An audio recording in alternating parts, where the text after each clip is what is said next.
नमस्कार. श्रावणीज किचनमध्ये आपले स्वागत आहे. आज आपण परफेक्ट असा गाजराचा हलवा कसा बनवायचा हे बघणार आहोत.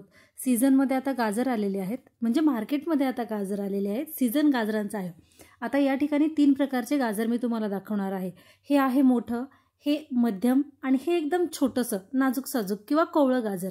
यामध्ये हे जे मोठं गाजर आहे त्याच्यामध्ये मांजर असते. आमच्याकडे याला मांजर बोलतात, तुमच्याकडे काय बोलतात ते मला कमेंट करून सांगा. ठीक आहे.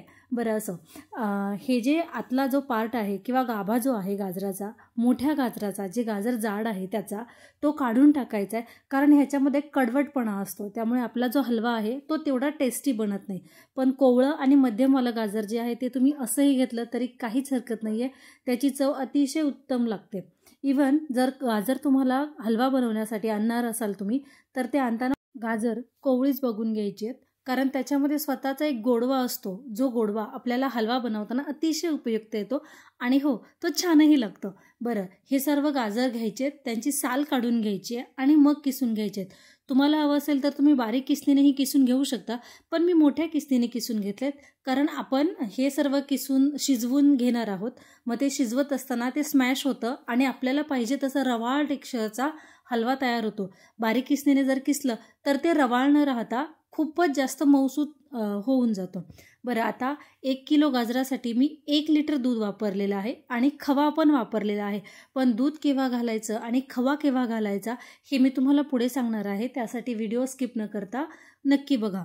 दूध मी उकळवून थंड केलेलं दूध घेतलेलं आहे, जे मी साईसकट वापरले. आता कढईमध्ये 4 चमचे साजूक तूप घालून घ्यायचे आणि हे तूप चांगलं कडकडीत गरम झालं की नाही हे चेक करायचं आहे. बघा, आता तूप आपलं छान गरम झालेलं आहे. आता आपण यामध्ये गाजर घालून घ्यायचे, जे आपण किसून ठेवलेलं आहे. तुम्हाला हवं असेल तर तुम्ही हा हलवा कुकरमध्ये गाजर न किसताही बनवू शकता, पण जी चव किसून केलेल्या गाजराच्या हलव्याला आहे ती डायरेक्टली उकडवून घेतलेल्या गाजराच्या हलव्याला येत नाही. म्हणून थोडासा त्रास होईल, गाजर किसायला वेळ जाईल, शिजायला वेळ जाईल, पण चव मात्र याचीच सुंदर येईल. बरं, हे गाजर आपण वाफेवरच छान परतवून घेणार आहोत. अजून एक 5 ते 7 मिनिटासाठी आपल्याला हे गाजर परतवून घ्यायचे. गॅस बारीक ठेवायचा आहे किंवा मध्यम. जर तुम्ही तिथे उभे राहून बनवणार असाल तर तुम्ही तो गॅस मध्यम ठेवू शकता, काहीच हरकत नाही आहे. तोपर्यंत आपलं दूधही छान आटलं जाते. 1 लिटर दुधाचं जवळपास पाऊण लिटर दूध होईपर्यंत आपण ते आटवून घेणार आहोत. आता तुम्ही बघू शकता की आपलं गाजरही छान कमी झालेलं आहे. आता आपण यामध्ये संपूर्ण दूध घालून घ्यायचे. खवा आत्ता घालायचा नाही. ठीक आहे. बरं, या दुधामध्येच आपण पहिलं गाजर छान शिजवून घेणार आहे, म्हणजे ते छान रवाळ टेक्स्चरचं तयार होईल आणि मग ते चवीलाही अगदी सुंदर लागतं. कारण आपण हे गाजर दुधामध्ये शिजवलेलं आहे. हे दुधामध्ये शिजवत असताना आपल्याला ते कंटिन्युअसली हलवत राहायचं आहे. गॅस मध्यम ठेवू शकता किंवा अगदी बारीकही करू शकता. मी सुरुवातीला गॅस बारीक केलेला आहे, नंतर तो मध्यम करणार आहे, पण कधी ते तुम्ही पुढे बघा. आता हे सगळं शिजण्यासाठी आपल्याला कमीत कमी 15 ते 20 मिनिट लागतात दुधामध्ये गाजर शिजण्यासाठी.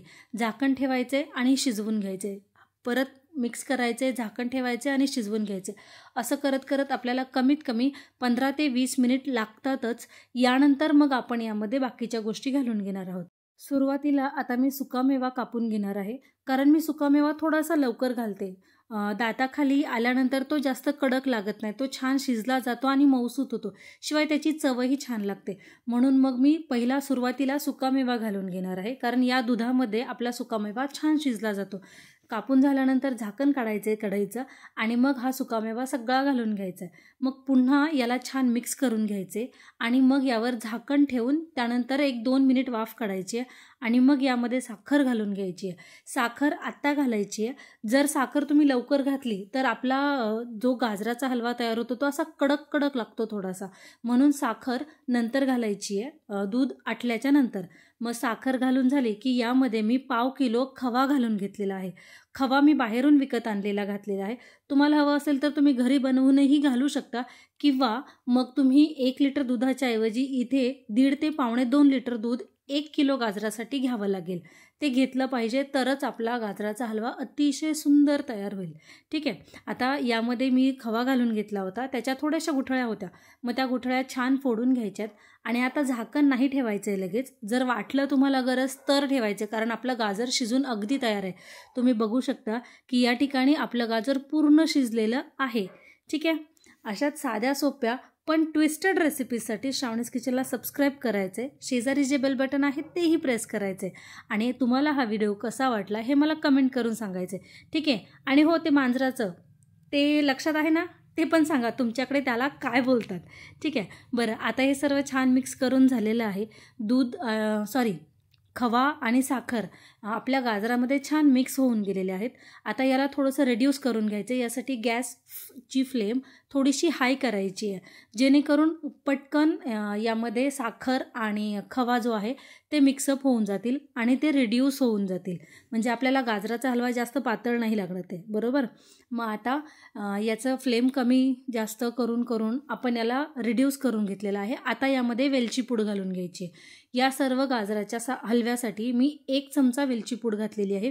तुम्हाला हवं असेल तर तुम्ही कमी जास्त करू शकता, पण 1 चमचा वेलची पूड इनफ आहे. वेलची पूड सर्वात शेवटी घालायला घ्यायची आहे, कारण जर वेलची लवकर घातली तर त्याचा वास खूप कमी होतो.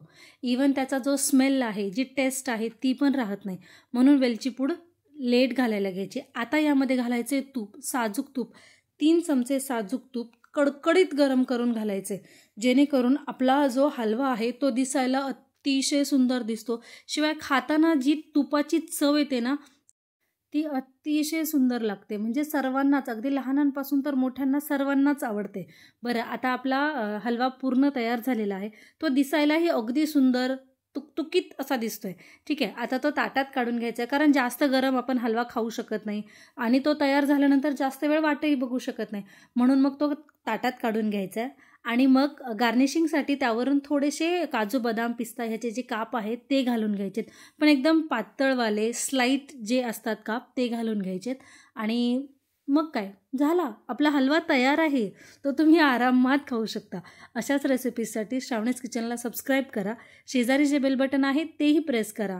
व्हिडिओ आवडला असेल तर नक्की लाईक करा आणि तुमच्या फ्रेंड्ससोबत शेअर करा. धन्यवाद.